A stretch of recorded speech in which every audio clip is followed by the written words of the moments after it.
Hermanos, vamos a proceder al estudio bíblico de esta tarde. Como saben, hemos estado estudiando la cristología, el área de la teología sistemática que habla de Cristo. Y mis amados, hemos hablado en el estudio pasado acerca de los nombres de Cristo. El día de hoy vamos a hablar de los nombres de Cristo, la segunda parte. Y bueno, vamos a desarrollar esto de una forma progresiva. Les recuerdo, mis amados, a propósito de esta transmisión, les recuerdo que esto es un video, por supuesto, no estamos en vivo, pero generalmente estamos en vivo. Ahorita estamos haciendo algunas diligencias y por esa razón no pudimos estar presentes y se nos hizo pues apropiado el grabar esto para que saliera hoy miércoles 22 de julio. Bien, haciendo esta aclaración, vamos a la lectura bíblica en Hechos, capítulo 4, versículos 8 al 12. Hechos, capítulo 4, versículos 8 al 12. Voy a leerlo, mis amados, ya está apareciendo en sus pantallas en estos momentos. Y dice así la palabra del Señor. Entonces, Pedro, lleno del Espíritu Santo, les dijo: gobernantes del pueblo y ancianos de Israel, puesto que hoy se nos interroga acerca del beneficio hecho a un hombre enfermo, de qué manera éste haya sido sanado, sea notorio a todos vosotros y a todo el pueblo de Israel, que en el nombre de Jesucristo de Nazaret, a quien vosotros crucificasteis y a quien Dios resucitó de los muertos, por él, este hombre está en vuestra presencia sano. Este Jesús es la piedra reprobada por vosotros los edificadores, la cual ha venido a ser cabeza del ángulo, y en ningún otro hay salvación, porque no hay otro nombre bajo el cielo dado a los hombres en que podamos ser salvos. Palabra del Señor. Muy bien, hermanos. Como decíamos hace un momento, estuvimos hablando la semana pasada, iniciando de hecho con los nombres de Jesucristo. Hemos dicho que el nombre en el Antiguo Testamento tenía un gran significado. Es algo que no se ponía o no se colocaba solamente por casualidad, no solamente porque el nombre sonase bien o sonase bonito, algo que en nuestro tiempo, como occidentales, estamos acostumbrados a colocar nombres porque suenan bien, no porque tengan un significado especial. Pero en el Antiguo Testamento, más especialmente, el nombre estaba cuidadosamente seleccionado. Y muchos nombres del Antiguo Testamento, ya sea de lugares, de personas, de incluso hechos o incluso cosas, tenían un gran significado. Por supuesto que esto no podía ser diferente en la persona de nuestro Señor. Y analizamos tres nombres en concreto. Primero, Jesús, que ya dijimos significa Jehová salva. Este nombre procede de una traducción del hebreo al griego. En hebreo, como ustedes saben, es Jehoshua o Yehoshua, como quieran ustedes llamarlo, y en español hoy significaría Jesús sería el salvador de su pueblo, o pues significa el salvador o Jehová salva. Para nosotros, obviamente, cuando nos referimos a Jesús, significa que Jesús sería el salvador de su pueblo. El segundo nombre que analizamos fue Cristo, quizá el nombre con el que más conocemos a Jesús. Y este es un término, de hecho, dijimos que era un término, no tanto un nombre propio. Pero cuando se le designa a Jesús, ya llegó a ser parte incluso de su nombre propio. De hecho, nosotros le llamamos Jesucristo. Y Cristo significa el ungido. Y este es un título mesiánico de rey, profeta y sacerdote. ¿Se acordará usted? Eso lo analizamos la semana pasada. Y para quienes, bueno, pues quizá no estén familiarizados, les pedimos que estén buscando en la lista de videos, especialmente de YouTube, porque se puede ver más en YouTube que en Facebook, que busquen allí el estudio del miércoles 18, me parece, tuvimos ese estudio, pero fue la semana pasada. Déjenme verificarlo muy bien para que les dé específicamente el día. Ustedes puedan buscar ese estudio el día 15 de julio. Busquen en nuestros videos el 15 de julio, estudio bíblico, y ahí van a encontrar una mayor explicación de lo que significa Cristo. También analizamos, por último, en ese estudio, el título también o el nombre de Hijo de Hombre. Y este significa, prácticamente es un título mesiánico asociado con el cumplimiento del tiempo de Dios. Pero también recordamos que este título o este nombre también tiene el significado o un énfasis muy fuerte en la humanidad de Jesús. Cuando Jesús se decía a sí mismo el Hijo del Hombre, quería establecer que Él era verdaderamente humano. Algo que ya hemos analizado también con anticipación, de que Jesús es verdadero hombre y también verdadero Dios. Pero esta doble naturaleza de Cristo lo vamos a estar analizando todavía más adelante, así que no se preocupe si por el momento tiene algunas dudas y desea despejarlas. Aún no hemos llegado a ese tema. Hoy vamos a analizar también 3 nombres muy especiales y muy comunes con los que llaman a nuestro Señor Jesús. Pero antes vamos a orar pidiéndole al Señor que nos ayude a entender su palabra. Vamos a orar. Señor, en el nombre de Jesucristo, estamos, Padre, pidiéndote, rogándote, Señor, que estés con nosotros. Señor, ten misericordia de nuestras vidas, ten misericordia de nosotros y ayúdanos, Señor, a entender esta parte de la teología, porque a veces, Señor, nos confesamos ignorantes ante los grandes misterios de tu palabra y nos confesamos en ocasiones apáticos hacia el estudio de la doctrina, pero esperamos, Señor, que tú seas con nosotros y nos ayudes para entenderla. Pues lo rogamos en el nombre de Jesús. Amén. Iniciemos, amados míos, con el nombre Hijo de Dios. Uno de los nombres quizá más populares con los que llamamos a nuestro Señor Jesucristo. Ahora, el nombre de Hijo de Dios realmente no es exclusivo de Jesucristo en un primer término. Tenemos que ser muy honestos y reconocer que en el Antiguo Testamento este término o este nombre se le asignaba a diversas, vamos a decir, personalidades o a diversas personas. Primero, vamos a encontrar que cuando se habla de Hijo de Dios, en el Antiguo Testamento podemos encontrar este título con referencia al pueblo de Dios, al pueblo de Israel. Así es, en el Antiguo Testamento a Israel o a la tribu de Judá o al pueblo del reino del norte o al pueblo del reino del sur se le va a llamar también Hijo de Dios. Por ejemplo, Éxodo capítulo 4, versículo 22, Moisés le dice a Faraón. Bueno, esta es una ordenanza, de Dios para que Moisés se la diga a Faraón. Dice, y dirás a Faraón, Jehová ha dicho así, Israel es mi hijo, mi primogénito. Y ustedes saben que el contexto en el que se describe esta designación es en el contexto en que Dios está preparando a Moisés para enfrentar a Faraón a fin de que libere a Israel y lo deje ir a adorar a Dios al desierto. También encontramos en Oseas capítulo 11, versículo 1, la siguiente referencia. Cuando Israel era muchacho, yo lo amé y de Egipto llamé a mi hijo. Ahora, es muy cierto que en Mateo, cuando cita este versículo,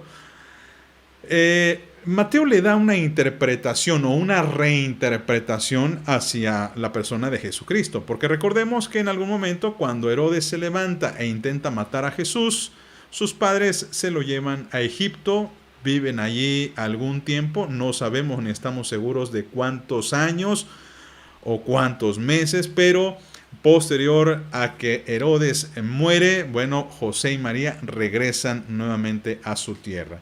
Pero tenemos que decir esto, mis amados, en el Antiguo Testamento, esta también es una clara alusión hacia Israel cuando fue sacado de Egipto. Otra referencia, ya dijimos que una primera sería el pueblo de Israel. Una segunda referencia para llamar a alguien hijo de Dios es cuando se refiere al rey de Israel, más específicamente a David o a su descendencia. Y esto es muy importante de acotar. Cuando se habla de Hijo de Dios en el Antiguo Testamento, no significa que Dios le diga a cualquier rey que es su hijo, especialmente si este rey es del reino del norte, que como ustedes habrán leído muchas veces en la Biblia, el rey del norte para nada parece hijo de Dios. Al contrario, todos los hijos, o mejor dicho, todos los reyes del norte muy comúnmente hacían lo malo ante los ojos del Señor, y esto por supuesto era reprobable. Pero de David se le dice el Hijo de Dios y hacia su descendencia. La promesa que Dios le da a David es la siguiente. Segundo de Samuel, capítulo 7, versículo 14. Le dice: yo le seré a él padre, y él me será a mí hijo, y si él hiciere mal, yo le castigaré con vara de hombres, con azotes de hijos de hombres. Aquí Dios le está haciendo una promesa a David de que de su descendencia su descendencia va a ser perpetua. Dios quiere que por tanto David se comprometa con él. El Salmo capítulo 2, versículo 7, se refiere también evidentemente al rey David. Dice: yo publicaré mi decreto. Jehová me ha dicho: mi hijo eres tú, yo te engendré hoy. Entonces, esta es la segunda referencia cuando se habla de Hijo de Dios en el Antiguo Testamento. Una más, vamos un poco más rápido, es cuando Dios le habla o se refiere a los ángeles de Dios. Una cita muy conocida cuando hablamos de esto es Job capítulo 1, versículo 6. Un día vinieron a presentarse delante de Jehová los hijos de Dios, entre los cuales vino también Satanás. Y aquí entendemos, amados, que cuando habla de todos los que se presentan ante su trono son ángeles. También otra aclaración es la que se nos da en Génesis capítulo 6, versículo 2. Que viendo los hijos de Dios que las hijas de los hombres eran hermosas, tomaron para sí mujeres, escogiendo entre todas. Si usted lee el contexto, esta es la vez en que después de esta unión entre hijos de Dios e hijas de los hombres engendraron gigantes. Y bueno, quizá haya una pregunta muy general. A veces me han hecho esta pregunta: pastor, ¿a qué se refiere Génesis cuando habla de hijos de Dios? Y muchos comentaristas coinciden que se refiere esencialmente a ángeles que se hicieron cuerpos, ángeles que pues cohabitaron con seres humanos y que, bueno, pues estuvieron fuera, digamos, de la gracia de Dios. Cayeron, digamos, en pecado y posteriormente, pues Dios los desterró. Finalmente, una última designación cuando se habla o se usa este término de Hijo de Dios es cuando se refiere al creyente en general o a un creyente en especial.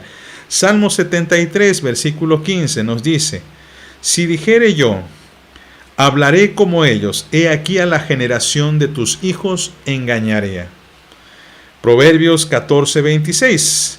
En el temor de Jehová está la fuerte confianza, y esperanza tendrán sus hijos. Y aquí obviamente se refiere a los hijos de Jehová, que son prácticamente por una cercanía con él. El término Hijo de Dios, entonces, en el Antiguo Testamento implica una cercanía muy especial. Cuando se refiere a Israel, cuando se refiere a David, cuando se refiere aún a los ángeles, habla de esta cercanía que Dios tiene con estas personas, porque tenemos que acotar una cosa: no todos son hijos de Dios, no todos son hijos del Señor. A veces hay una idea muy generalizada en nuestro contexto cultural, en todas partes, donde mucha gente dice que todos los seres humanos somos hijos de Dios.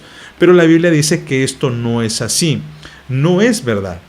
El Hijo de Dios es solamente aquel que Jehová o que el Señor elige y acoge. Pero cuando se le aplica este término a Jesucristo, se le distingue de entre todos los demás. Porque resulta, amados, que cuando se habla de Jesús como Hijo de Dios, hay una relevancia que es muy superior a las otras menciones. Incluso Pablo, comprendiendo esto, él va a llegar a decir, así como Juan, que aquellos que son hijos de Dios en minúscula son realmente adoptados. El único hijo de Dios que podemos decir es legítimo, es auténtico, es por supuesto nuestro Señor Jesucristo. Y esto, primeramente, es importante, lo reconocían precisamente los enemigos de Dios. Leemos Lucas capítulo 4, versículo 41. También salían demonios de muchos dando voces diciendo, tú eres el Hijo de Dios, pero él los reprendía y no les dejaba hablar porque sabían que él era el Cristo. Atención a lo que nos comparte Lucas. Lucas nos da a entender que esta designación de Hijo de Dios sobrepasa a las otras menciones, porque en algún momento tenemos que recordar que Dios con el pueblo de Israel se enoja tanto que incluso llega a dejarlo, digamos, a su suerte, por mencionar esta palabra. Es decir, Él permite que el pueblo de Israel fracase, que el pueblo de Israel sea esclavo de otros pueblos, y de esta manera, pues, el Señor, tiempo después, elige un nuevo pueblo para sí. De esto hemos estado estudiando los domingos cuando analizamos a Isaías, y el sermón antepasado estuvimos hablando de ello. Pero en Jesús es una mención todavía más especial, porque no se refiere a cualquier hijo, sino al hijo auténtico. Y lo que nos da a entender Lucas es que aún los demonios certificaron, validaron, testificaron de que Jesús realmente era hijo de Dios. Por supuesto, también esta mención se encuentra en otros pasajes, pero quiero citar por lo menos una más. Mateo capítulo 14, versículo 33. Entonces los que estaban en la barca vinieron y le adoraron diciendo, verdaderamente eres hijo de Dios. Entonces, amados, si hay algo que tenemos que aprender de este término de hijo de Dios cuando se le asigna a Jesucristo es que es muy especial. Los teólogos han propuesto por lo menos 4 cosas que nosotros tenemos que recordar siempre que hablamos del Hijo de Dios, que es muy diferente a nosotros. Como hijos de Dios vamos a llamar en minúscula. De hecho, para hacer esta distinción decimos que Jesús es el Hijo de Dios en mayúscula y nosotros somos hijos de Dios en minúscula. ¿Por qué? Vamos a compararnos con el Señor Jesucristo. Primero, cuando se habla de Hijo de Dios se refiere a su posición dentro de la Trinidad. Le voy a pedir a Derek que lo ponga más en grande para que se logre distinguir un poco más. Se refiere a la posición de la Trinidad. Nosotros, evidentemente, no formamos parte de la Trinidad.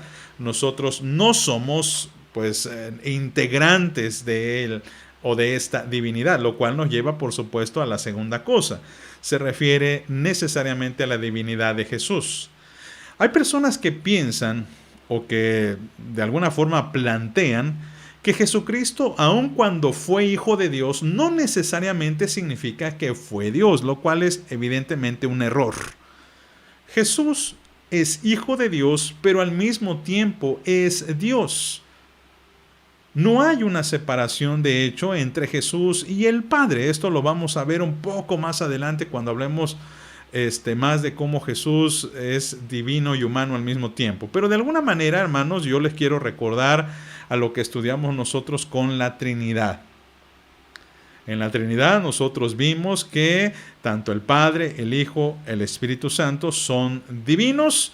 No hay una diferencia entre ellos, pero cuando hablamos del Padre, del Hijo y del Espíritu Santo, pues nos referimos a ellos como personas, como, digamos, subsistencias que coexisten entre ellos formando una misma esencia. Y esto quizás sea demasiado para explicar, por eso les remito a que busquen también en nuestros videos la explicación de la Trinidad que dimos hace ya algún tiempo, de hecho. En tercer lugar, cuando se habla de Hijo de Dios también se refiere a un título mesiánico. Nosotros, evidentemente, amados, no tenemos un título mesiánico. Y el título mesiánico se refiere a aquel que iba a venir para establecer el reino de Dios. Esto lo analizamos la semana pasada. Finalmente, cuando hablamos de Jesús como Hijo de Dios, se refiere al derecho de herencia. Jesús lo hereda todo. Esto, por supuesto, es un término en Jesús muy simbólico. No significa necesariamente que en algún momento Dios va a morir y le va a heredar todo. No, no, no. Es simplemente una mención que hacen los teólogos para designar que Jesús es el que merece la honra, la gloria, el poder y la alabanza. Si nos comparamos con cada uno de estos términos, amados, evidentemente nosotros no tenemos ni compartimos ninguno de ellos. De hecho, probablemente Romanos, cuando nos dice el texto que nosotros somos coherederos con Cristo, coherederos, significa que Cristo, por ese amor con que nos ama, y Dios con ese amor con el que nos adopta, nos comparte parte de esta herencia. Pero en ningún momento, amados, es que esta herencia nos pertenezca por derecho. Jesús le pertenece por derecho. Vamos a una segunda mención, segundo nombre que vamos a analizar esta noche. La segunda mención es Hijo de Dios.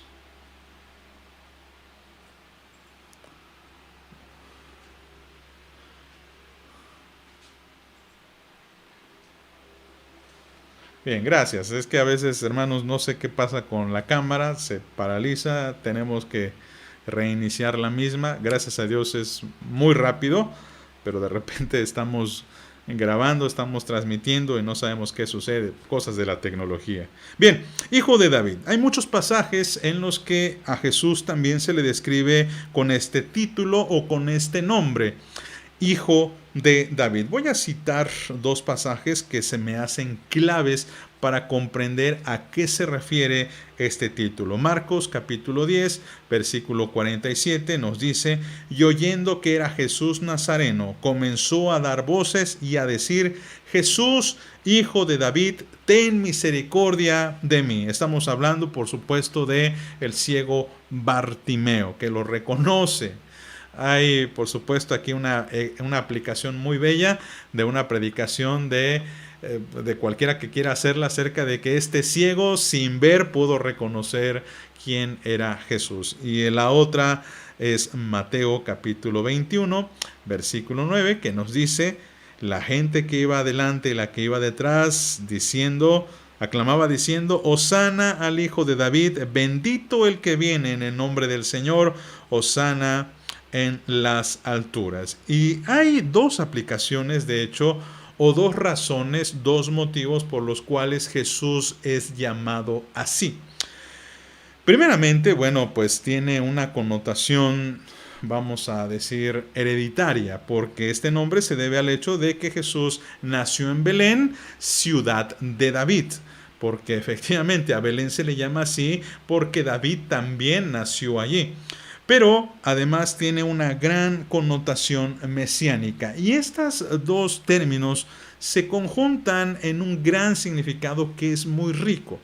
Verán, como hijo de David, como nacido en Belén, de alguna manera, y por ser descendiente, por supuesto, de la tribu de Judá y a la vez de la descendencia del rey David, pues Jesús era el digno sucesor al trono. Pero también, hijo de David era un término mesiánico que no necesariamente en mente de los judíos significaba que descendiese directamente del rey David. Verán, cuando los judíos son invadidos por Babilonia y sufren en el exilio, hay muchísimos cambios al interior de la política judía, porque, pues, como ustedes podrán ver en algunos textos, especialmente en Reyes y en Crónicas, pues el rey Nabucodonosor persiguió a los reyes de Judá e impuso a un gobernador que no tenía nada que ver con esa tribu, con la tribu de Judá o con la descendencia de David. Solamente permitió que uno de los reyes, que en este momento era Sedecías, sobreviviera y estuviera en Babilonia, pues bien cuidado. De hecho, así termina el texto en Crónicas. Sin embargo, después, para cuando regresaron los judíos después del exilio, no se tiene con certeza el conocimiento de si Zorobabel, quien estableció la primera expedición de los judíos a Judá o los judíos a Jerusalén, no se tiene con certeza si Zorobabel era parte de la descendencia de David. Para Mateo esto es así, pero hay algunos que empiezan a dudar. Y conforme fue pasando el tiempo, hermanos, pues tristemente el linaje de David pareciera que logró como estar en el anonimato. Ya no se tenía mucha certeza respecto a quiénes eran o quiénes integraban la familia del rey David. Por lo tanto, para la época de Jesús, como que no era una esperanza tangible que alguien viniese descendiente de David, porque, les vuelvo a repetir, pues los judíos ya habían perdido incluso esta esperanza.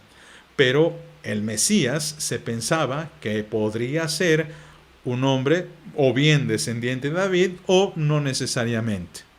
Entonces, cuando Jesús se le anuncia como el hijo de David, pues por supuesto que tenía esta característica de ser el legítimo heredero del rey David, por un lado, y el legítimo Mesías, que esto lo analizamos la semana pasada, significa el ungido. ¿Y por qué esta designación es importante en los tiempos de Jesús? Porque nunca antes se usó este título hijo de David con esta importancia. Porque en el tiempo en el que Jesús vive, recordarán que gobiernan extranjeros. Quizá usted lo sepa, quizá no, pero el rey más grande que habían tenido en ese tiempo había sido Herodes, Herodes el Grande. Y Herodes el Grande era idumeo, no era judío. Esto lo hemos analizado en otras predicaciones. Herodes era idumeo, era de la tribu del pueblo de Edom. Y los hijos que gobernaron después de él, pues también eran idumeos, no eran judíos. Entonces, era la primera vez en muchos años que el trono de Israel o el trono de Judá era ocupado por un extranjero. Y esto hacía que los judíos anhelaran el regreso de alguien de su tierra, de su sangre, que pudiese gobernar encima o en lugar de los extranjeros. Por eso en algún momento a Jesús intentan hacerlo rey, porque ya no quieren que gobierne un extranjero. Entonces, hermanos, con esta idea, a Jesús se le estaba designando, dotando derechos de trono y dignidad. Muchos hermanos han escuchado o han estudiado a lo largo de la historia de Europa. Y hay pues muchas historias muy interesantes con respecto a cómo las coronas van cambiando de familia en familia precisamente debido a los linajes que van dejando. Por ejemplo, yo no sé si usted sabía que cuando estábamos en el México independiente, ya en el México que logró su independencia tiempo después con Benito Juárez, y bueno, en algún momento México volvió a ser imperio. ¿Y por qué volvió a ser imperio? Esto es una nota para explicar esto de la parte de la cristología. ¿Usted se acuerda qué emperador fue el que se designó para venir a gobernar México?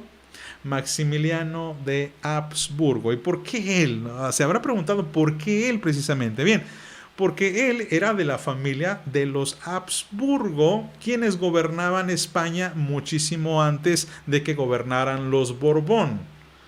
Los Borbón, que es una familia que prevalece hasta hoy, luchó contra los Habsburgo y los derrotó. Entonces, se acordará que México se independiza, y esto es una nota muy particular, no solamente por la opresión de los españoles, sino porque ya no estaba reinando Felipe, el rey que México decía o que los mexicanos decían es el auténtico rey. Una nota muy interesante que les invito a investigar. Pero Maximiliano era el digno sucesor de estos reyes que habían sido expulsados y por lo tanto se le invitó para que gobernara México. ¿Por qué? Porque él venía de ese linaje. Algo similar sucede con Jesús. De hecho, si usted lee Mateo capítulo 1, versículo 1, Mateo lo que quiere establecer es esto: genealogía de Jesucristo o genealogía de Jesús, hijo de David. ¿Y por qué dice esto Mateo? Bien, porque obviamente quiere establecer quiere establecer lo que sería el mesianismo de Jesucristo, pero también quiere establecer que Jesús es el digno heredero del rey David y el digno heredero del trono de Israel y del trono de Judá. Voy a leerlo, hermanos, porque esto es muy importante. Dice: libro de la genealogía de Jesucristo, de hijo de David, hijo de Abraham. Entonces, Jesús, hermanos, cuando se le llama el hijo de David, es la continuidad misma de esta dinastía davídica. Y esto nos lleva a recordar esa promesa que Dios le hizo a David, de que su descendencia estaría en el trono para siempre, cosas que el Señor cumple.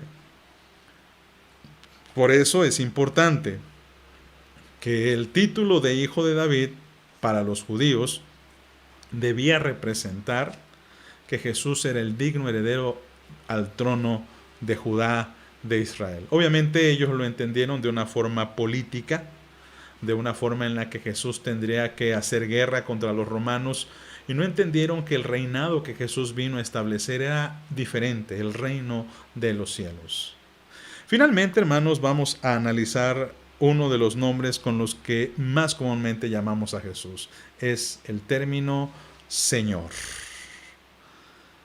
Uno de los más hermosos, debo decir, uno de los más comunes también, Señor. Tristemente, hermanos, este término en nuestros días ha quedado muy diluido.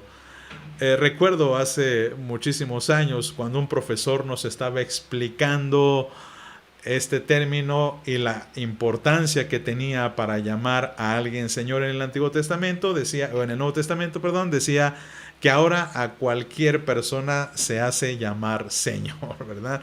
Pero el término Señor realmente antes era mucho más importante, porque estaba reservado para los dueños de tierras, para gobernadores, para soberanos, para reyes. Y el significado de Señor en la antigüedad vendría a ser amo, maestro, dueño. Ese era el significado del término Señor. En griego se usaba la palabra Kyrios. Ya dijimos que era lo que significaba: Señor, amo, dueño, Dios. Ahora, este término, que es netamente griego, mis amados, había sido enseñado por los griegos, por supuesto, para referirse a las personas que tenían una alta importancia dentro de las metrópolis o de las polis o de las ciudades importantes, y este término no se le daba a cualquier persona, ni siquiera a cualquier funcionario. Cuando la helenización llega al territorio de Judá, los judíos adoptan ciertos términos griegos para adecuarlos a su teología. Por ejemplo, cuando los judíos tuvieron que traducir la Biblia del hebreo al griego, usted recordará que esto es una encomienda que hace un rey, el rey Ptolomeo, y les pide a los judíos que le traduzcan la Biblia del hebreo al griego para que quede esa Biblia en Alejandría. Los judíos se pusieron a traducir, pero tenían un pequeño problema. El problema era que no querían traducir el nombre Jehová, Yahvé o Adonai, porque no querían que el nombre de Dios de alguna manera se viese blasfemado, eso pensaban ellos, por labios paganos. Entonces, cuando ellos empezaron a traducir el nombre de Dios, utilizaron esta expresión de Kyrios, que significa Adonai, Jehová o Yahvé. De allí es que nuestras traducciones de la Biblia también, cuando traducen el término Jehová en el español, muchas veces utilizan la palabra Señor. La Reina Valera contemporánea, la Nueva Versión Internacional, la Biblia Dios habla hoy, usa esta tradición de los judíos. Intentan evitar llamar a Dios Jehová y en lugar de esto usan la palabra o la expresión Señor. Pero cuando el Imperio Romano se estableció, empezaron a utilizar también este nombre de Kyrios y aquí, interesantemente, se le dio este nombre únicamente al César. Es decir, si los griegos utilizaban este nombre solamente para referirse a gobernadores, a altos jefes de mando, los romanos redujeron todavía más este término y decían no, el único que es digno de ser llamado Señor, es decir, el único que es digno de ser llamado amo, dueño, Dios, es el César. Y es aquí donde el grito de guerra de los cristianos comenzó a sonar porque los cristianos comenzaron a llamar a Jesús Señor. Kyrios. Jesús es el Señor. En Jesucristo, por supuesto, vino a significar amo, dueño, maestro, pero cuando los cristianos llamaban a Jesús Señor, obviamente también tendría este significado de Adonai o Dios. Esto es pues sumamente maravilloso, mis amados, para nosotros, porque ¿se acuerdan que la semana pasada hacíamos esta mención de que muchos ateos y muchos críticos de nuestra fe señalan que Jesús jamás dijo de sí mismo que era Dios, ¿verdad? Él nunca se presentó y dijo, hola, yo soy Dios, jamás lo hizo. Pero Él sí permitió que lo llamáramos así. Él sí permitió que le dijésemos Señor. Y en la mente de los judíos, el único Señor que podía haber o existir era Dios.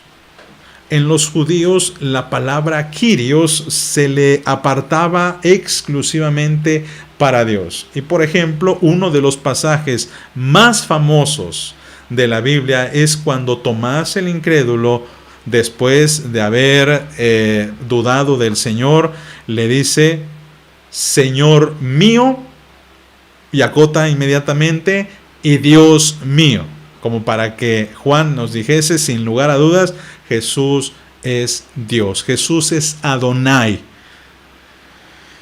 Y hermanos, entonces esto en los tiempos de los cristianos entenderán que era pues también una declaración política.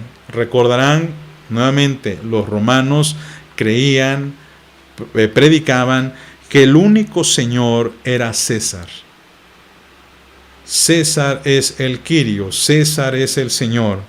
Pero los creyentes empezaron a llamar a Jesús Señor. Y con esta declaración, el César podía encerrar o los romanos podían enseñar a cualquiera que dijese o se atreviese a decir, no, Jesús es el Señor. De hecho, amados, hay muchas historias, anécdotas de la iglesia primitiva que sufría persecución, en el que una manera de detectar a los creyentes era hacerles esta pregunta, ¿quién es el Señor? Imagine que el César ha puesto una ley que dice, cualquiera que diga que otra persona es el Señor, a no ser del César, que muera. Y los romanos a veces hacían esto. ¿Quién es el Señor? Un creyente que tenía que declarar. Lo que decía Pablo, Romanos 10, versículo 9, que si confesares con tu boca que Jesús es el Señor y creyeres en tu corazón que Dios le levantó de los muertos, serás salvo. ¿Por qué Pablo nos expresa esto de que creyeres en tu corazón que Dios le levantó de los muertos? Bien, lo que Pablo nos quiere decir es de que, bueno, Dios tiene el poder de la resurrección. Y si por hacer esta declaración tú mueres, Dios te va a resucitar. Vemos, amados, que en este simple nombre de Señor tenía una gran importancia, pues, política, radical. No era nada más atreverse a decir, Jesús es un Dios. No, Jesús es el Dios. Jesús es el Señor.